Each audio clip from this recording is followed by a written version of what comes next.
देखिए एक बात सुनिए, अगर इतनी करोड़ों की जनता, बड़े बड़े एक्टिविस्ट, बड़े बड़े इंटेलेक्चुअल्स, यहाँ तक कि गरीब तबके हो, चाहे वो किसी भी तरीके के कास्ट के हो, रिलीजन के हो, वो सभी इसके खिलाफ निकल के आ रहे हैं। तो जाहिर सी बात है, अगर मैं आपको अब डिबेट करने जाऊंगी या बताने होंगी तो बहुत लंबा हो जाएगा।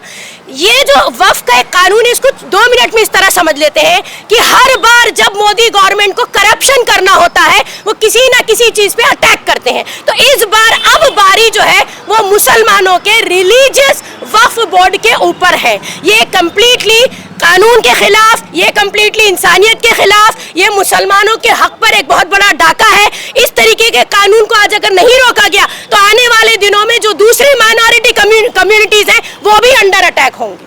क्या कॉर्पोरेशन में ये वक्फ बोर्ड में अब करप्शन नहीं हो रहा, आपका कहना है? देखिए अच्छा ठीक है, इसका भी जवाब 2 मिनट में दे देती हूँ। जी हाँ, करप्शन ये बताइए कि हिंदुस्तान में कहाँ नहीं हो रहा। पार्लियामेंट में बैठे हुए 545 लोग जो बैठे हुए हैं और 100 करोड़ की जनता को कंट्रोल करते हैं, वो करप्ट नहीं है? उसमें से अगर आप निकालने आएंगे तो 150-200 तो ऐसे जिनके ऊपर मर्डर और रेप के चार्जेस है, और वो मुल्क में पार्लियामेंट में सीट लेके बैठे हुए।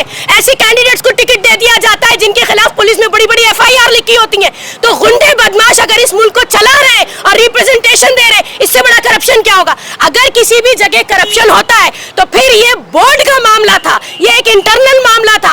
और अगर ये फेवरेबल गवर्नमेंट होती और अगर ये हित की बात करने वाली गवर्नमेंट होती, जो कि झूठ है, मोदी और बीजेपी हित की बात करें, मैं समझती हूँ इससे बड़ा जोक कोई नहीं हो सकता। तो फिर वो ये कोशिश करते हैं कि वक्फ बोर्ड की सफाई कैसे होनी चाहिए, वक्फ बोर्ड को हड़पने की कोशिश नहीं करते। इसमें कई सारे वक्फ बोर्ड के जो मेन बड़े लीडर हैं, उन लोगों ने वक्फ की जमीन हड़प। जी हाँ, मैं मानती हूँ, इससे बिल्कुल इनकार नहीं है, लेकिन याद रखिएगा अब जब वक्फ का मुद्दा उठा है तो पहले तो ये कि अगर मान लीजिए मेरे घर में कोई प्रॉब्लम है और मैं किसी को कहूँ कि हाँ उसमें मदद करनी चाहिए या इसकी सफाई होनी चाहिए, इसका हल निकलना चाहिए, तो इसका मतलब नहीं कि कोई आके मेरा घर ही हड़प के ले जाएगा। तो ठीक है, अगर हमारे लोगों ने करप्शन किया है उसकी भी पकड़ होगी।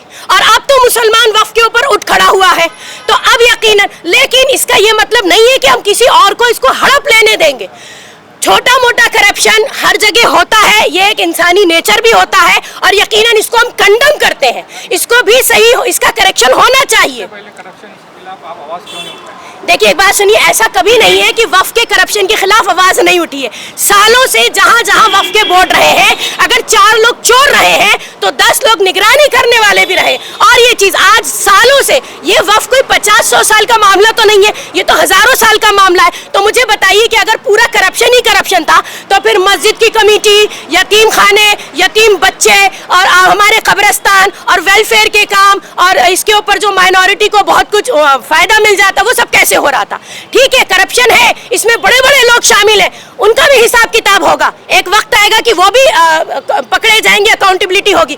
लेकिन अभी फिलहाल जो बड़ा मुद्दा है वो ये कि एक साथ कोई इस पूरी वक्फ की जमीनों को हड़प लेना चाहे, अपने लिए इस्तेमाल कर लेना चाहे। मोदी जी सोच रहे हैं कि वक्फ की जमीनों को बेच के आगे इलेक्शन जीतेंगे, ये हम नहीं होने देंगे।